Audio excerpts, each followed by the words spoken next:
തന്നെ ഇത് ആദ്യമായിട്ടാണ് വോയിസ് ഇട്ട് വീഡിയോ ചെയ്യുന്നത്. അപ്പോൾ ഇതെൻ്റെ ആദ്യത്തെ വീഡിയോ.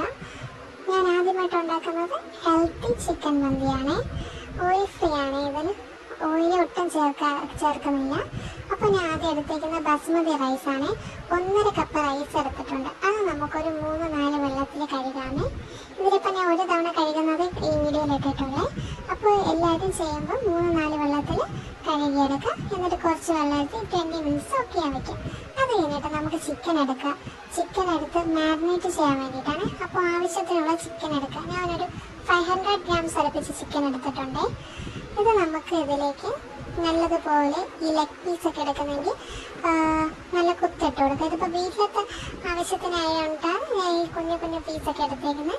നിങ്ങൾക്ക് വലിയ പീസൊക്കെ എടുക്കാം. വലിയ പീസ് എടുക്കുമ്പോൾ ഇതുപോലെ ഹോൾസ് ഇട്ട് കൊടുക്കണേ നല്ലതുപോലെ. എന്നാലും നമ്മളുടെ ഈ മസാലയൊക്കെ അതിൽ പിടിക്കുള്ളൂ കേട്ടോ.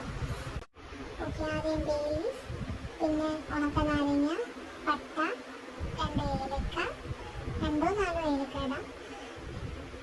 പിന്നെ കുരുമുളക്, ഗ്രാമ്പു, ഒരു 3-4 ഗ്രാമ്പു, കുരുമുളക് 1 സ്പൂൺ കുരുമുളക്, പിന്നെ മഞ്ഞൾപ്പൊടി, കുരുമുളക് പൊടി, പിന്നെ മുളക് പൊടി. ഇതിൽ മല്ലിപ്പൊടി ഇടത്തില്ല. പിന്നെ ആവശ്യമുള്ള ഉപ്പ്. ഇതും ഇട്ട് ഒന്ന് മിക്സ് ചെയ്യണം. അതിനുശേഷം ഓക്കെ, സവോള, ക്യാപ്സിക്കം, മല്ലിയില ഇതും കൂടി ഇട്ട് വേണം മിക്സ് ചെയ്യാനായിട്ട്. മിക്സ് ചെയ്ത് നല്ലതുപോലെ അതിൻ്റെ അകത്ത് ഇത് പിടിക്കണം. എന്നിട്ട് കുറച്ച് ഒരു ടീസ്പൂൺ വരെ 1-1.5 ടീസ്പൂൺ വരെ മന്തി മസാല, പിന്നെ ഒരു മാഗി ക്യൂബ്, ചിക്കൻ മാഗി ക്യൂബും കൂടി ഇട്ട് മിക്സ് ചെയ്യുന്നുണ്ട്. അതിലേക്ക് വെളുത്തുള്ളിയും ഇട്ട് നല്ലതുപോലെ മിക്സ് ചെയ്തെടുക്കുക. നല്ലതുപോലെ അതിലോട്ട് പിടിക്കട്ടെ കുറച്ച് നേരം. എന്നിട്ട് അതുകൊണ്ട് നല്ല മിക്സ് ചെയ്തെടുക്കണം. നമ്മളിതിൽ ഓയിലൊന്നും ഒഴിക്കുന്നില്ല. അതുകൊണ്ട് നല്ലതുപോലെ മിക്സ് ചെയ്ത് കുറച്ച് നേരം വച്ചേക്കാം. അടുത്തത് ഇത് പിടിക്കാൻ നേരം കൊണ്ട് നമുക്കടുത്ത റൈസ് വേവിച്ചെടുക്കാം. അതിൽ പട്ട, ഗ്രാമ്പു, ഏലക്ക ഇട്ട് ആവശ്യത്തിന് ഉപ്പും ഇട്ട് റൈസ് ഇടുക. തിളപ്പിക്കണം. വെള്ളം തിളച്ചിട്ട് റൈസ് ഇടുക. ഇതിൽ നമ്മൾ ഓയിലൊന്നും ചേർക്കുന്നില്ല. ഇതിൽ ഓയിൽ ഫ്രീ മന്തിയാണത്. അപ്പോൾ ഇതിൽ ഓയിലൊന്നും ചേർക്കുന്നില്ല. അപ്പോൾ നമ്മളത് റൈസ് വേവാനായിട്ട് വയ്ക്കാം. ഒരു 8 മിനിറ്റ് അല്ലെങ്കിൽ 10 മിനിറ്റ് റൈസ് വെന്താൽ മതി. ഒരു 3/4 വേവ്, ഒരു 80% ഒക്കെ വെന്താൽ മതി. അതൊന്ന് നല്ലതുപോലെ അതൊന്ന് 80% വേവിക്കുക. നമ്മൾ ഇംഗ്ലീഷ് ഉണ്ടെങ്കിൽ അതിൽ ടൈമർ ഓണാക്കി 10 മിനിറ്റ് വെച്ചാലും മതി. കൂടെ നാരങ്ങയും കൂടെ പിഴിഞ്ഞ് കൊടുത്തോളൂ. അതാകുമ്പോൾ നമ്മൾ ഓയിൽ ഒഴിക്കുന്നില്ലല്ലോ. അപ്പോൾ നാരങ്ങ പിഴിഞ്ഞ് കൊടുക്കുക. പൊട്ടാണ്ട് കിട്ടും റൈസ്.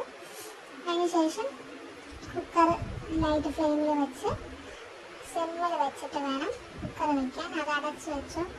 വെയിറ്റ് ഒന്നും ഇടണ്ട. നമ്മൾ മറ്റേ വിസിലൊന്നും ഇടേണ്ട ആവശ്യമില്ല. അത് കുറച്ച് സിമ്മിലിരുന്ന് കുറച്ച് വേകട്ടെ. അപ്പോൾ അതിലുള്ള ചിക്കനിലുള്ള കുറച്ച് വെള്ളവും കൂടെ അതിൽ ഇട്ട് താഴും. അടുത്തത് നമ്മൾ ഇത് 80% ചോറ് വെന്തിട്ട് നമ്മളത് ഇതുപോലെ അരിപ്പിലോട്ട് മാറ്റാം. റൈസ് വെള്ളം തോരാൻ വേണ്ടിയിട്ട് മാറ്റാം. അത് കഴിഞ്ഞിട്ട് ചിക്കൻ ഒന്ന് ഇളക്കി ഇട്ട് കൊടുക്കണം. അപ്പുറത്തെ സൈഡും കൂടെ. ഇപ്പോൾ ഒരു സൈഡ് വെന്തുകൊണ്ടിരിക്കുന്നത്. ഇനി അടുത്ത സൈഡും കൂടെ ഒന്ന് ലെഗ് പീസൊക്കെ കിടക്കുന്നതുകൊണ്ട് നമ്മളൊന്ന് ജസ്റ്റ് ഒന്ന് അങ്ങോട്ടും ഇങ്ങോട്ടും ഇട്ട് കൊടുത്താൽ അത്രയും നല്ലതാണ്. കുറച്ച് നേരം അത് ഇരുന്ന് വെന്തിട്ട് അത് ഒന്നുകൂടെ അടച്ച് വയ്ക്കാം. ഒന്നുകൂടെ അടച്ച് വെച്ചിട്ട് വേണം നമുക്ക് റൈസ് ഇട്ട് കൊടുക്കാനായിട്ട്. അപ്പോൾ റൈസ് ഇടുമ്പോഴത്തേക്കും കുറച്ച് വെള്ളം ഇങ്ങനെ താന്നിരുന്ന് കഴിഞ്ഞാൽ നമുക്ക് റൈസ് ഇടുമ്പോഴത്തേക്കും ഓവറായിട്ട് കുക്കഡ് ആവത്തില്ല. അതുപോലെ നമുക്ക് ചിക്കനും വെന്തിരിക്കും, റൈസും കറക്റ്റ് ആയിരിക്കും.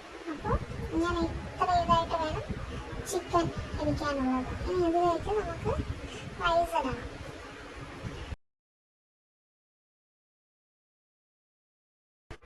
ഞാൻ എന്തെങ്കിലും സംസാരിക്കുന്നതിൽ എന്തെങ്കിലും തെറ്റുണ്ടെങ്കിൽ ക്ഷമിക്കണം കേട്ടോ. ആദ്യമായിട്ടായതുകൊണ്ടാണ്. എന്നിട്ട് അതിലേക്ക് റൈസ് ഇട്ട് കുറച്ചായിട്ട് വെളിയിലൊന്നും പോകാണ്ട് ഇട്ട് കൊടുക്കുക. അത് എന്നിട്ടൊന്ന് നല്ലതുപോലെ സെറ്റ് ചെയ്ത് കൊടുക്കണം. നമ്മൾ ഏതാണ് ഉപ്പെടുത്തത് അത് വെച്ചിട്ടൊന്ന് സെറ്റ് ചെയ്ത് കൊടുക്കാം. എന്നിട്ട് അതിലേക്ക് നമുക്ക് കുറച്ച് പച്ചമുളക്, ഒരു 4-5 പച്ചമുളക് കുത്തി വയ്ക്കുക. സാധാരണ മന്തിയിൽ ചെയ്യുന്ന കണ്ടിട്ടുണ്ട്. 2-3 പച്ചമുളക് കുറച്ച് പാലിൽ മഞ്ഞപ്പൊടിയും കൂടെ ഒരു ചെറിയൊരു കളറിന് വേണ്ടിയിട്ട് ഞാൻ ഇട്ടിട്ടുണ്ട്. എന്നിട്ട് ഇതൊന്ന് കുറച്ച് സിമ്മിലിരിക്കുമ്പോൾ അതിലിതും കൂടെ ഒരു വിസിൽ വരെ അടുപ്പിച്ചെടുക്കുക. പച്ചമുളകും വെച്ച് ഒരു വിസിൽ വരെ അടുപ്പിച്ചെടുക്കുക. അത് കഴിഞ്ഞിട്ട് തുറന്നിട്ട് ഇതുപോലെ ഒരു പാത്രം കിണ്ണ വെച്ചിട്ട് അതിൽ നമ്മൾ കത്തിച്ച് വെച്ചിരിക്കുന്ന ചാർക്കോൾ പീസും കൂടെ വെച്ച് ഒന്ന് ജസ്റ്റ് ഒന്ന് ഓയിലും കൂടെ ഇട്ട് കഴിയുമ്പോഴത്തേക്ക് നല്ലൊരു സ്മോക്കി ഫ്ലേവറും കൂടെ കിട്ടും. നല്ലൊരു സ്മോക്കി ഫ്ലേവറും കൂടെ കിട്ടും. അത് കുറച്ച് നേരം ഇരിക്കട്ടെ. അതൊരു 10 മിനിറ്റ് കഴിഞ്ഞ് തുറക്കുമ്പോഴത്തേക്ക് അതെല്ലാം സ്പ്രെഡായി നല്ലൊരു സ്മോക്കി സ്മെല്ല്, നല്ലൊരു അടിപൊളി മന്തി ആയിരിക്കും കിട്ടും. ഇത് നിങ്ങൾക്ക് കുക്കറിൽ വെച്ച് തന്നെ സെർവ് ചെയ്യും. കുക്കറിൽ തന്നെ എടുത്ത് സെർവ് ചെയ്യും. ഇല്ല നിങ്ങൾക്ക് വേറൊരു പാത്രത്തിലോട്ടോ ഒരു ഗ്യാസ് മാറ്റണമെങ്കിൽ അങ്ങനെ മാറ്റാം.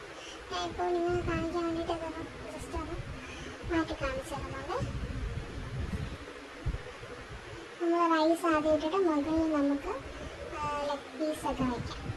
അപ്പോൾ ആ ഒരു ഫ്ലേവറും എല്ലാം അതിൽ കിട്ടും. കാണാമോ, നല്ലൊരു കളറായിട്ടും ഇതിൽ ഓയിലേ നിങ്ങൾ ശ്രദ്ധിക്കേണ്ട കാര്യം, ഇതിൽ ഓയിലേ ഞാൻ ചേർത്തിട്ടില്ല. അതുപോലെ ചെയ്തിട്ടുണ്ട്. എല്ലാവർക്കും ഡയറ്റ് എടുക്കുന്നവർക്ക് എല്ലാവർക്കും കഴിക്കാൻ പറ്റുന്ന ഒരു മന്തിയാണിത്. നമുക്കിത് സെർവ് ചെയ്യാം.